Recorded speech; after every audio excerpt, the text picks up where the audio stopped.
In the name of Allah, the most gracious and the most merciful. Dear students, Assalamu alaikum. This is HR, your biology teacher. आज हम Krebs cycle के बारे में पढ़ेंगे और हम स्टडी करेंगे that how many possible MCQs can be made from this single topic for MDCAT biology.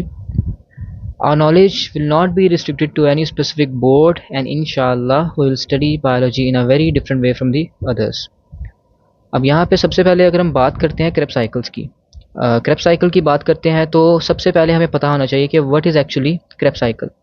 Krebs cycle एक ऐसा साइकिल है, अभी के लिए फ़िलहाल आप ये समझ लें कि आपके पास एक सेल है, उस सेल के अंदर उसका साइटोप्लाज्म है, साइटोप्लाज्म के अंदर माइटोकॉन्ड्रिया है, माइटोकॉन्ड्रिया की दो मेम्ब्रेन्स हैं, आउटर मेम्ब्रेन और inner membrane. Outer membrane smooth है, इनर मेम्ब्रेन पे इनफोल्डिंग्स हैं जिनको हम कहते हैं कि these are the cristae. And then हमारे पास इनर मेम्ब्रेन ने जो फ्लूइड इनक्लोज किया हुआ है उसको हम कहते हैं कि वो माइटोकॉन्ड्रियल मैट्रिक्स है, और माइटोकॉन्ड्रियल मैट्रिक्स के अंदर आपका क्रेब साइकिल हो रहा है। तो आपने सिंपली ये याद रख लेना है कि एक ऐसा साइकिल जो फ़िलहाल माइटोकॉन्ड्रिया के मैट्रिक्स में हो रहा है। अब इसकी सिग्निफिकेंस क्या है कि हमारे पास इसकी दो सिग्निफिकेंसेस हो सकती हैं कि सबसे पहले तो हमारे पास एनर्जी प्रोडक्शन में इसका रोल है। जो भी आप खाना खाते हैं, जब वो ऑक्सीजन की मदद से एरोबिकली टूटेगा तो हमें एनर्जी मिलेगी, लार्ज अमाउंट ऑफ एनर्जी मिलेगी, और वो कैसे मिलेगी?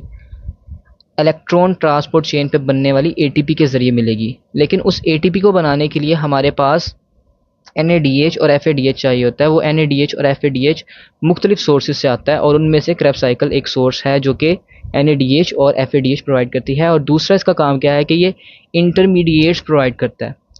किस चीज़ के इंटरमीडिएट्स प्रोवाइड करता है? डिफरेंट मेटाबॉलिक रिएक्शंस के लिए। जैसे फॉर एग्जांपल हमारे पास क्रेब साइकिल के अंदर एक इंटरमीडिएट है अल्फ़ा कीटो ग्लूटारेट।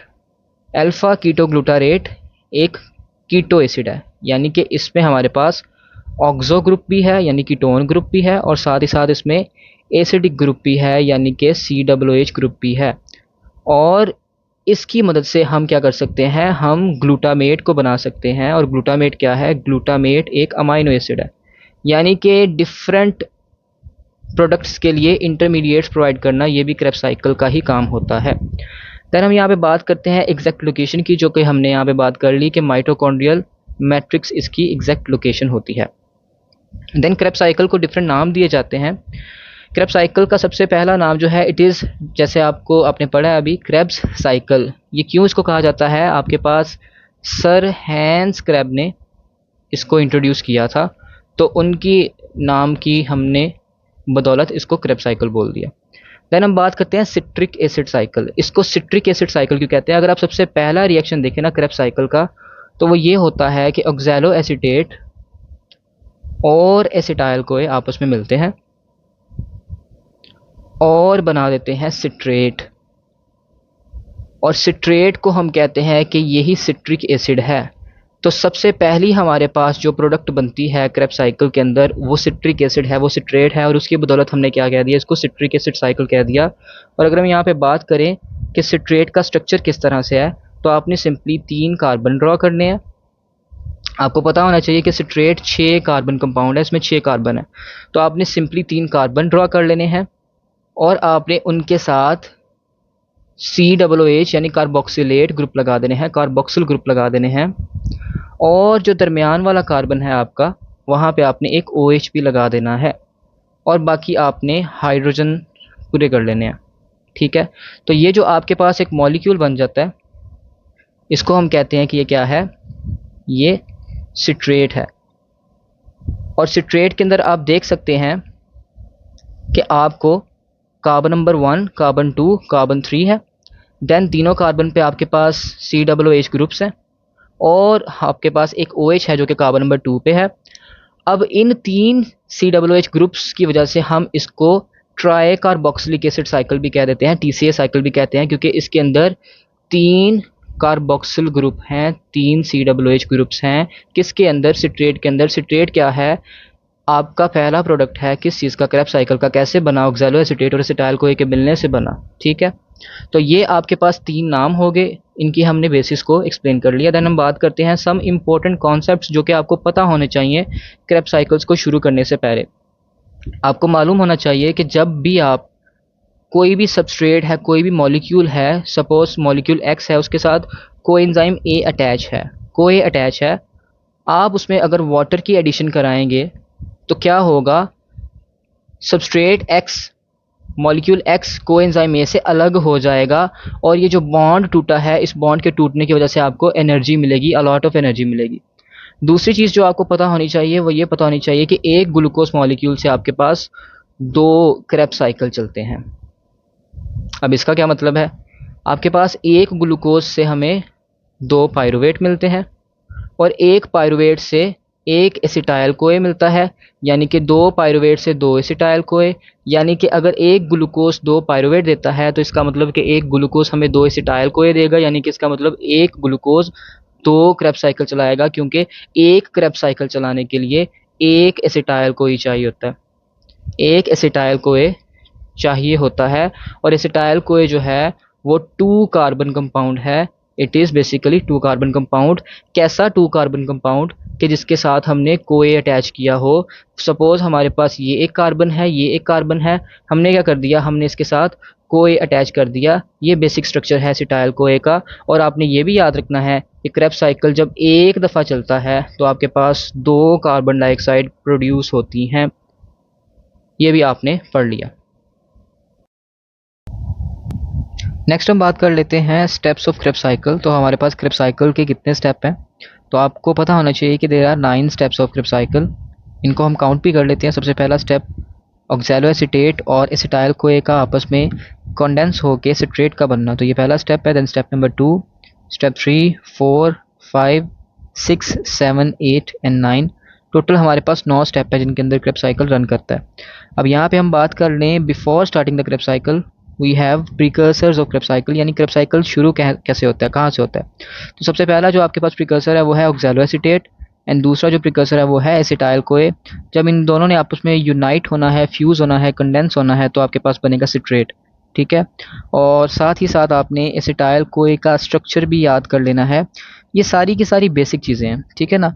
अक्सर इन बेसिक चीज़ों को इग्नोर किया जाता है और डायरेक्टली जंप किया जाता है लेक्चर के ऊपर, ठीक है ना, जिससे क्या होता है बहुत से ऐसे कॉन्सेप्ट होते हैं जो कि जिनको एड्रेस नहीं किया जाता और बच्चे कंफ्यूज रहते हैं कि बेसिकली हो क्या रहा है यहाँ पे। तो ये नहीं पता चल रहा होता कि हमने एक्चुअली में इसका ओरिजिन क्या है इन चीज़ों का, ठीक है ना। वो बस रट्टा लगा लेते हैं, नाम याद कर लेते हैं, लेकिन उनको कोई ये आइडिया नहीं होता कि बेसिकली चीज़ें जो हैं वो अपनी बुनियाद से, अपनी फाउंडेशन से कैसे पकड़ी गई हैं। तो यहाँ पे basically structure of acetyl CoA है। स्ट्रक्चर ऑफ एसिटाइल कोए में आपको पता है एक एसिटाइल पार्ट है और एक कोए पार्ट है, ठीक है ना।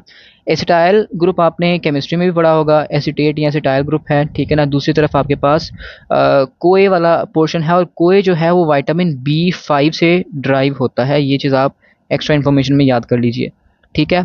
कोए के पास आपके सल्फ हाइड्राइल ग्रुप होता है, सल्फ हाइड्राइल ग्रुप होता है जिसको हम थायोल ग्रुप भी कहते हैं, और ये इसी थायोल ग्रुप के ज़रिए रिएक्ट करता है एसिटाइल ग्रुप के साथ और इनके दरमियान बॉन्ड बन जाता है। And an extra information definitely that is the acetyl और एसाइल के अंदर डिफरेंस क्या है हमारे पास। तो एसाइल में आपके पास आर ग्रुप होता है, यानी कि कोई भी ग्रुप हो सकता है, जबकि एसिटाइल में आपके पास मिथाइल ग्रुप स्पेसिफिकली होता है। अब यहाँ पे back to the Krebs cycle, हम यहाँ पे बात करते हैं फर्स्ट ऑफ ऑल रिएक्शन की, ठीक है। तो सबसे पहला हमारे पास जो रिएक्शन है क्रेब्स साइकिल का, उसमें क्या होता है कि आपके पास एसिटाइल कोए ऐड होगा।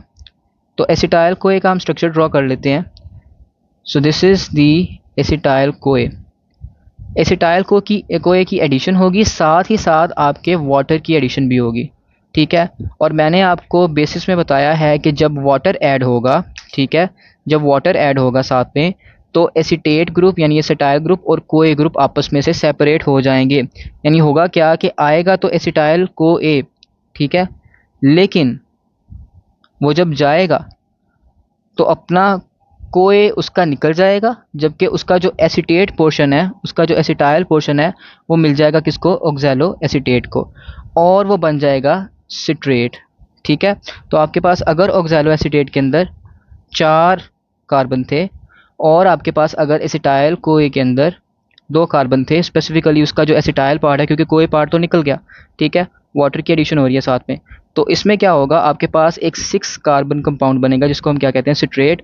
और यहाँ पे जो एंजाइम होगा उस एंजाइम का नाम होगा सिट्रेट सिंथेस, क्योंकि वो सिट्रेट की क्या कर रहा है, सिंथेसिस कर रहा है। ठीक है, लिहाजा हमारा सबसे पहला जो स्टेप है वो स्टेप कौन सा है, वो कंडेंसेशन स्टेप है। कंडेंसेशन हो रही है किसकी, ऑक्सैलोसिटेट की और एसिटाइल कोई की। देन हम बात करते हैं सिट्रेट का कन्वर्ट होना सिस एकोनाइटेट के अंदर।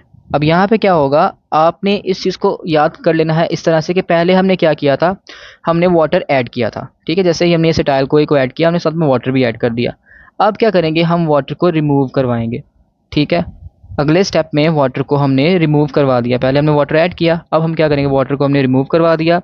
आपके पास यहाँ पे जो एंजाइम होगा वो होगा एकोनाइटेज, एकोनाइटेज।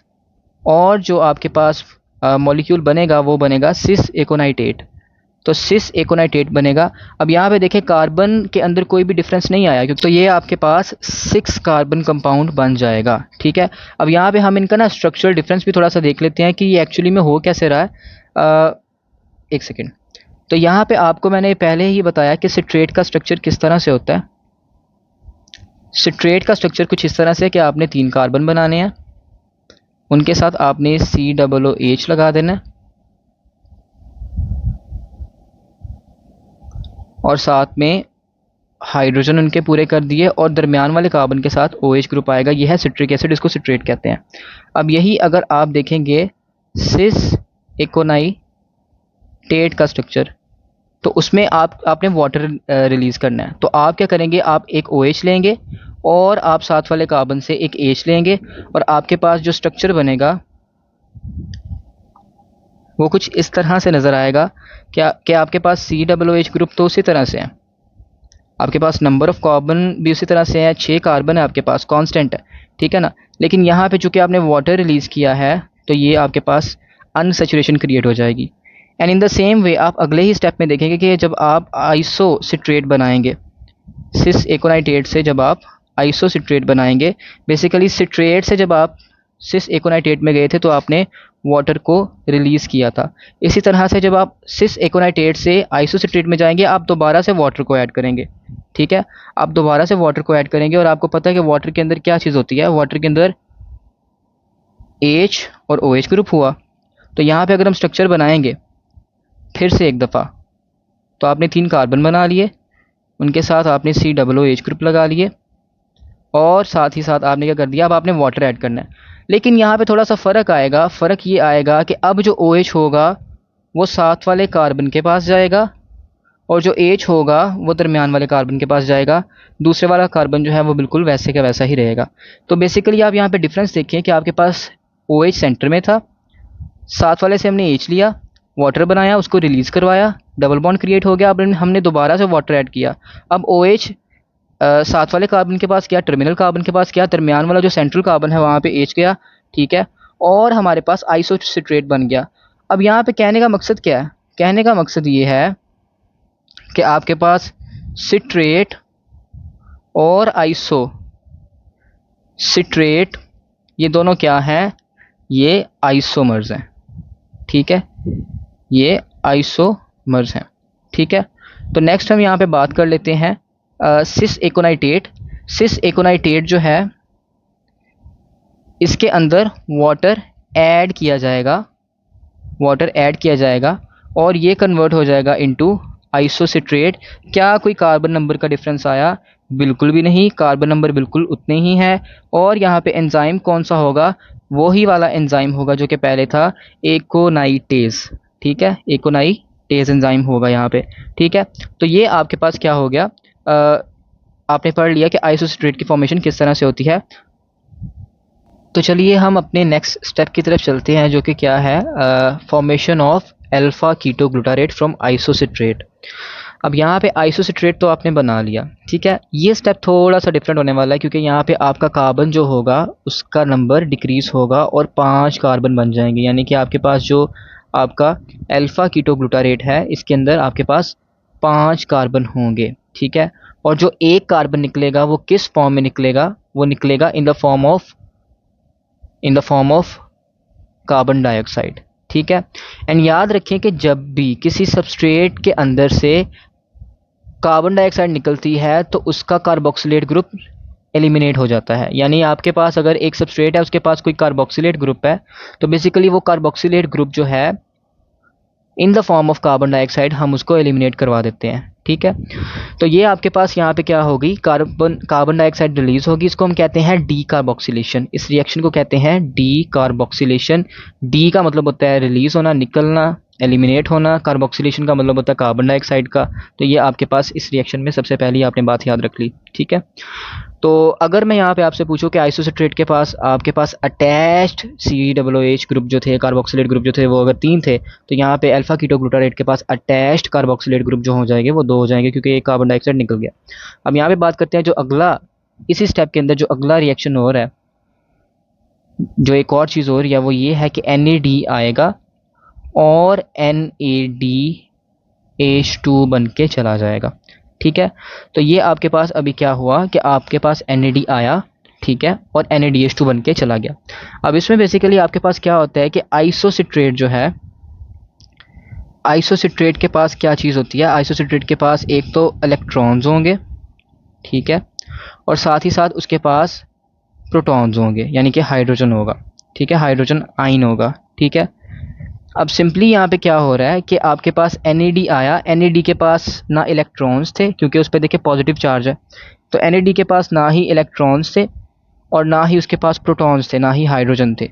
तो वो इलेक्ट्रॉन्स और प्रोटॉन्स इसने कहाँ से लिए, आइसोसिट्रेट से लिए, और खुद NAD क्या बन गया, NADH2। लेकिन NAD यहाँ पे है क्या, NAD बेसिकली कोएंजाइम है।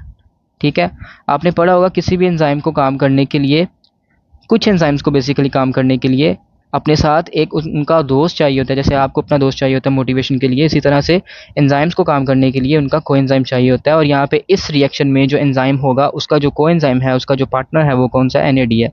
और NAD इसका मतलब क्या है, निकोटीनामाइड एडेनिन डाइन्यूक्लियोटाइड। और ये कहाँ से हमें मिलता है, ये विटामिन B3 से मिलता है, जिसको नायासिन कहते हैं, ये वहाँ से डिराइव होता है। ठीक है, और वैसे अगर मज़ीद इसकी केमिकल नेचर की बात की जाए तो ये एक डायन्यूक्लियोटाइड है। और डायन्यूक्लियोटाइड का क्या मतलब होता है कि 2 न्यूक्लियोटाइड आपस में जुड़े हुए हैं। ठीक है, तो ये सारी की सारी डिटेल्स मैंने आपको बता दी, किससे रिलेटेड, NAD के रिलेटेड।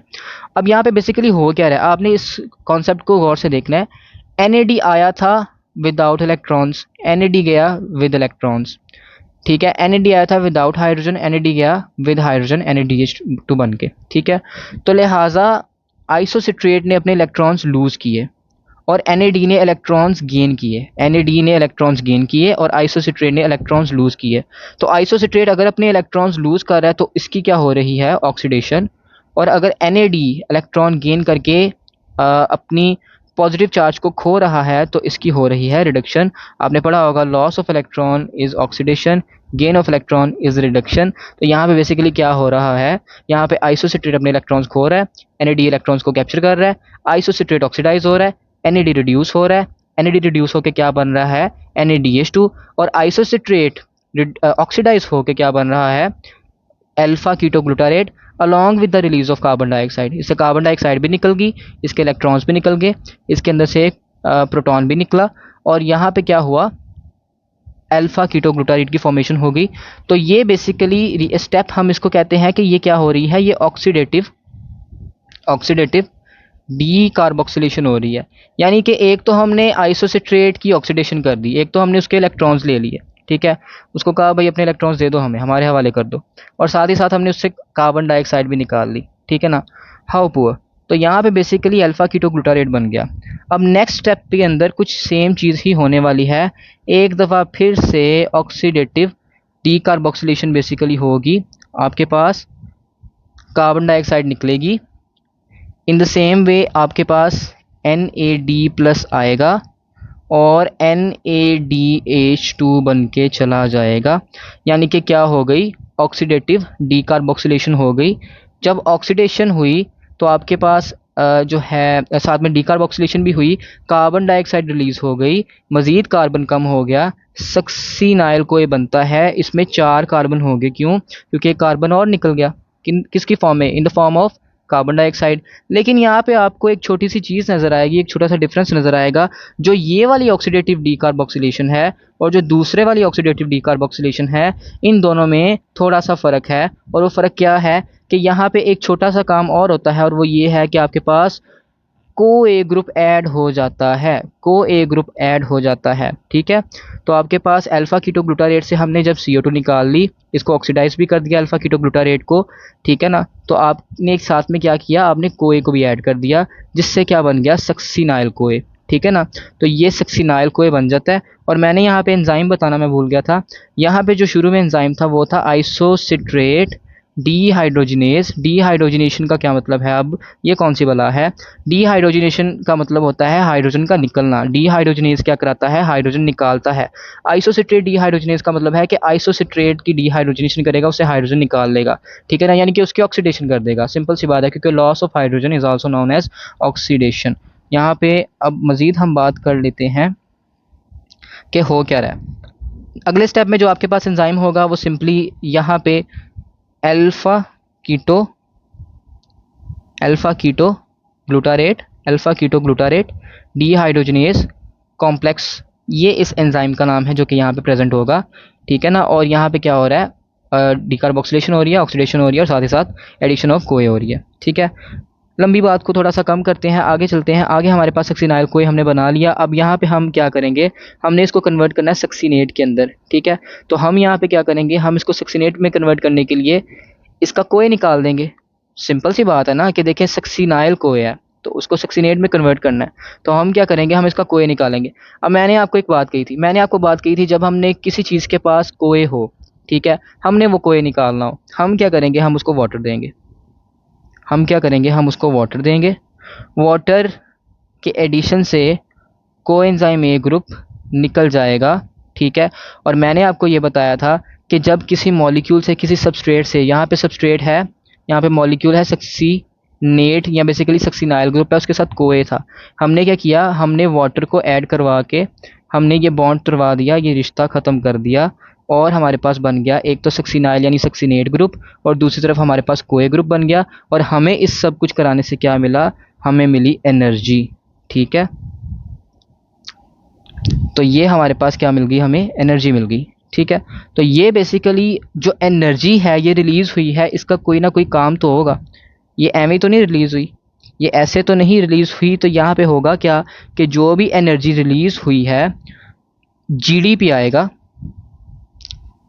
साथ में एक इनऑर्गेनिक फॉस्फेट भी आएगा, और हमारे पास जीडीपी और इनऑर्गेनिक फॉस्फेट को जोड़ के जीटीपी बना दिया जाएगा इस एनर्जी से। जीडीपी और इनऑर्गेनिक फॉस्फेट बनाने के लिए ताकत चाहिए थी, एनर्जी चाहिए थी, एनर्जी रिलीज़ हुई, हमने उसको कैच किया, हमने जीटीपी बना दिया। अब ये जीटीपी क्या करेगा, ये फिर से टूट जाएगा जीडीपी और इनऑर्गेनिक फॉस्फेट के अंदर, लेकिन इसके टूटने से एनर्जी फिर से रिलीज़ होगी। और वो एनर्जी कौन अब कैप्चर करेगा, वो एनर्जी कैप्चर करेगा आपके पास एडीपी और इनऑर्गेनिक फॉस्फेट, वो आएंगे। जो एनर्जी जीटीपी के टूटने से बनेगी, ठीक है, वो कैप्चर की जाएगी और बन जाएगा एटीपी। ठीक है, और जीटीपी फिर से जीडीपी और इनऑर्गेनिक फॉस्फेट की फॉर्म में कन्वर्ट होकर फिर से दोबारा से सक्सिनाइल कोए से एनर्जी अपनी कैप्चर करेगा, जीटीपी बनेगा, और जीटीपी अपनी एनर्जी जो ट्रांसफ़र कर देगा एडीपी और इनऑर्गेनिक फॉस्फेट को, और वहाँ से एटीपी बन जाएगा मजीद। ठीक है, तो यहाँ पे हमारे पास इस स्टेप के अंदर एटीपी बनता है। ठीक है, अब ये जो आपके पास एटीपी बना है, इस एटीपी की एक छोटी सी खसूसियत है, इस स्टेप की छोटी सी खसूसियत है। ये जो स्टेप आपने देखा है, इस स्टेप के अंदर हो रही है substrate level phosphorylation. Substrate level phosphorylation, इसका क्या मतलब होता है कि आपके पास कोई भी हाई एनर्जी सबस्ट्रेट था, कोई भी सबस्ट्रेट था जिसके पास हाई एनर्जी थी, जिसकी एनर्जी बहुत ज़्यादा हाई थी, आपने क्या किया, आपने उस सबस्ट्रेट को किसी ना किसी तरह से उसका बॉन्ड तोड़ा। वो उस बॉन्ड को तोड़ने से जो एनर्जी रिलीज़ हुई, आपने उस एनर्जी को इस्तेमाल किया और आपने एटीपी बना ली। ठीक है ना, फॉस्फोराइलेशन कर दी, यानी फॉस्फोराइलेशन का मतलब होता है किसी चीज़ को फॉस्फेट देना। आपने एडीपी को फॉस्फेट दिया, एडीपी ने फॉस्फेट एक्सेप्ट कर लिया, एनर्जी को यूज़ किया गया और एटीपी बन गया, और आपको यहाँ पे एटीपी मिल गई। ये होगी सबस्ट्रेट लेवल फॉस्फोराइलेशन। तो अभी तक हमने क्या किया, अभी तक हमने 2 कार्बन डाइऑक्साइड निकाल लिए, 2 NADH2 बना लिए, हमने एक एटीपी भी बना लिया। अगले स्टेप की तरफ हम प्रोग्रेस करते हैं। तो चलिए देखते हैं हम यहाँ पे इस स्टेप के अंदर क्या करेंगे। अगला स्टेप हमारे पास सक्सीनेट बन गया। अब सक्सीनेट को हमने किस में कन्वर्ट करना है, हमने कन्वर्ट करना है इनटू फ्यूमारेट। यहाँ पे आप इसको सिंपली कैसे याद रख सकते हैं कि याद रखें जिस स्टेप के अंदर फ्यूमारेट बनेगा, एफ से फ्यूमारेट, जिस स्टेप में फ्यूमारेट बनेगा उसी स्टेप के अंदर FADH2 भी बनेगा। जिस स्टेप में फ्यूमारेट बनेगा उसी स्टेप में FADH2 भी बनेगा। अच्छा, यहाँ पे एंजाइम्स के नाम फिर से एक दफ़ा हम देख लेते हैं। सक्सीनाइल कोए से सक्सीनेट की तरफ जाते हुए जो एंजाइम था उसका नाम था सक्सीनेट थायोकाइनेज।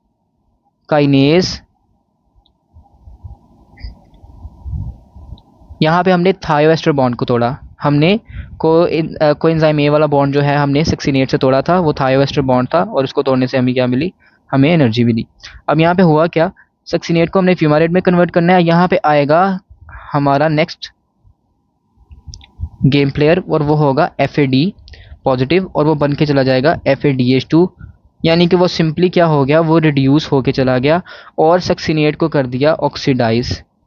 सक्सीनेट को कर दिया ऑक्सीडाइज, सक्सीनेट हो गया ऑक्सीडाइज, FAD हो गया रिड्यूस, रिड्यूस होके क्या बना FADH2 और हमारे पास जो यहाँ पे नया कंपाउंड बन गया इस ऑक्सीडेशन से, ये है फ्यूमारेट।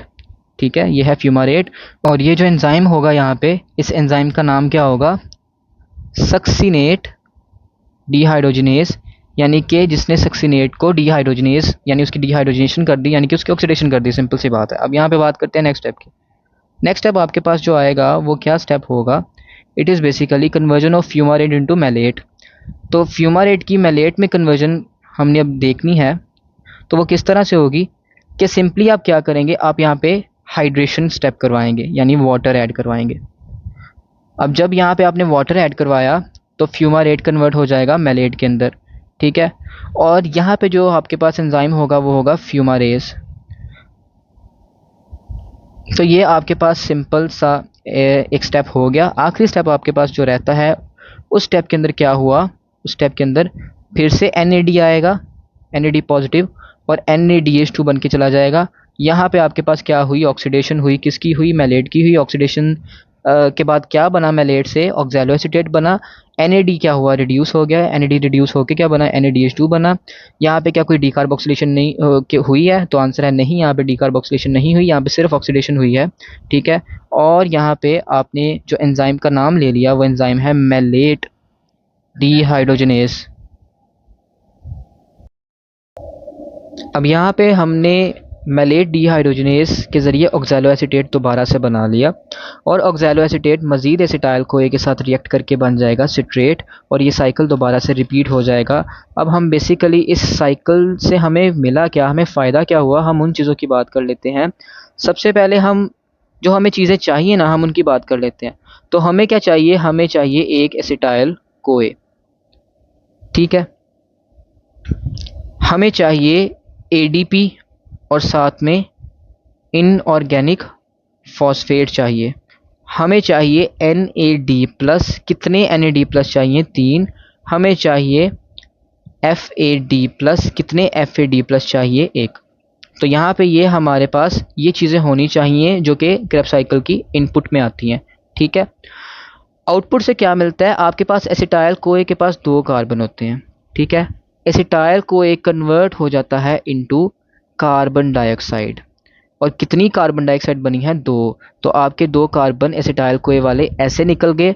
और यही बात है सिंपल से कि देखिए आपके पास ऑक्सैलोएसीटेट था, उसके पास 4 कार्बन थे, आपने उसमें एसिटाइल कोए ऐड करवाया जिसके पास 2 कार्बन थे, आपके पास कार्बन डाइऑक्साइड बनी, 2 कार्बन निकल गए और फिर से ऑक्सैलोएसीटेट रीजनरेट हो गया। लेकिन साथ ही साथ आपको क्या मिला, आपको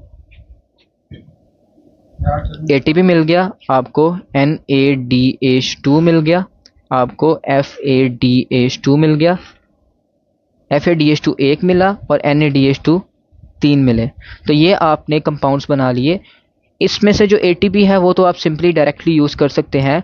जो NADH2 है ये आपको क्या प्रोवाइड करेंगे, ये आपको मज़ीद ATP प्रोवाइड करेंगे, 3 ATP प्रोवाइड करेंगे। NADH2, एक NADH2 से 3 ATP और 3 NADH2 अगर होंगे तो आपके पास टोटल 9 ATP बनेंगे। इसी तरह से अगर आप FADH2 की बात करते हैं तो एक FADH2 से 2 ATP बनते हैं, ठीक है। तो यहाँ पे आपके पास आपने क्या किया, आपने ATP एक डायरेक्ट ATP क्रिएट किया सब्सट्रेट लेवल फॉस्फोराइलेशन से, आपने 9 ATP इनडायरेक्टली NADH2 के ज़रिए जनरेट किए और आपने 2 ATP फ्यूम FADH2 के ज़रिए आपने जनरेट किए और आपके पास टोटल ATP कितने बन गए, 12 ATP बन गए, ठीक है। फ़र्क ये है कि जो पहला ATP है वो डायरेक्टली आपको मिल जाता है, जबकि बाकी 2 ATP हैं उसके लिए आपको NADH2 और FADH2 को भेजना पड़ता है कहाँ पे, इलेक्ट्रॉन ट्रांसपोर्ट चेन पे, और वहाँ पे जाके ये NADH2 और FADH2 ऑक्सीडाइज होके FAD+ और NAD+ दोबारा से बन जाते हैं और दोबारा से क्रेब्स साइकिल में आके रिड्यूस होके चले जाते हैं और ये लूप चलती रहती है इसी तरह से। तो आपको एक एसिटाइल कोए से कितने ATP मिले, एक एसिटाइल कोए से आपको 12 ATP मिले, यानी एक क्रेब्स साइकिल से आपको 12 ATP मिल रहे हैं, ठीक है। तो ये आपके पास सिंपल एक ओवरव्यू था क्रेब्स साइकिल का। होप सो कि आपको समझ आ गया होगा। आपने सिंपल जो बेसिक चीज़ याद रखनी है वो ये है कि आपके पास ऑक्सैलो एसीटेट था, उससे बना सिट्रेट, सिट्रेट से बना आइसोसिट्रेट, आइसोसिट्रेट से बना अल्फ़ा कीटो ग्लूटारेट, अल्फ़ा कीटो ग्लूटारेट से बना आपके पास सक्सिनेट, सक्सिनेट से बना फ्यूमारेट, फ्यूमारेट से बना मेलेट और मेलेट से बना ऑक्सैलो एसीटेट। और ये आपका PTB का क्रेब्स साइकिल बेसिकली मैंने बना दिया। आपने ये चीज़ याद रखनी है कि आइसोसिट्रेट 6 कार्बन कंपाउंड है, अल्फ़ा कीटो ग्लूटारेट 5 कार्बन कंपाउंड है, सक्सिनेट आपके पास 4 कार्बन कंपाउंड है। इन 2 स्टेप्स पे आपके पास कार्बन डाइऑक्साइड रिलीज होती है, यानी कि जिसको डीकार्बोक्सिलेशन रिएक्शन कहते हैं। इन्हीं 2 स्टेप्स पे आपके पास ऑक्सीडेशन भी होती है वाया NAD+, ठीक है। और NAD+ की जो लास्ट पे NAD की रिडक्शन होती है और NADH2 बनता है, वो आपके पास लास्ट स्टेप में जहाँ पे मेलेट ऑक्सैलो एसीटेट में कन्वर्ट होता है, वहाँ पे भी आपके पास मेलेट की ऑक्सीडेशन से NADH2 बनता है, NAD+ जो है वो रिड्यूस हो जाता है। एंड जहाँ पे मैंने आपको एक लास्ट चीज़ बताई थी कि जहाँ पे फ्यूमारेट बनेगा वहाँ पे FADH2 भी बनेगा, ठीक है। तो ये आपके पास सारी की सारी एनर्जी आउटपुट थी क्रेब्स साइकिल की। फाइनल एंड लास्ट पॉइंट जो मैं आपसे शेयर करना चाहता हूँ वो ये करना चाहता हूँ कि अगर आपके पास कोई फैटी एसिड है, सपोज़ कोई भी वो आपको हाइपोथेटिकल फैटी एसिड के बारे में बताता है जिसके अंदर कितने कार्बन हैं, जिसके अंदर 10 कार्बन एटम्स हैं, और वो आपको कहता है कि इससे कितने क्रेब्स साइकिल चलेंगे, कितने क्रेब्स साइकिल चलेंगे, तो आप सिंपली ये देखेंगे कि 10 कार्बन वाला फैटी एसिड जो है ये हमें एसिटाइल कोए कितने देगा। तो एसिटाइल कोए के अंदर 2 कार्बन होते हैं, तो हमारे पास 5 एसिटाइल कोए बनेंगे। और अगर आपके पास 5 एसिटाइल कोए बन रहे हैं तो आपके पास 5 दफ़ा क्रेब्स साइकिल चलेगा। सो उम्मीद है कि आपको ये लेक्चर इसकी समझ आई होगी, आपके कॉन्सेप्ट्स क्लियर हुए होंगे। अपना ख्याल रखिएगा। अल्लाह हाफिज़।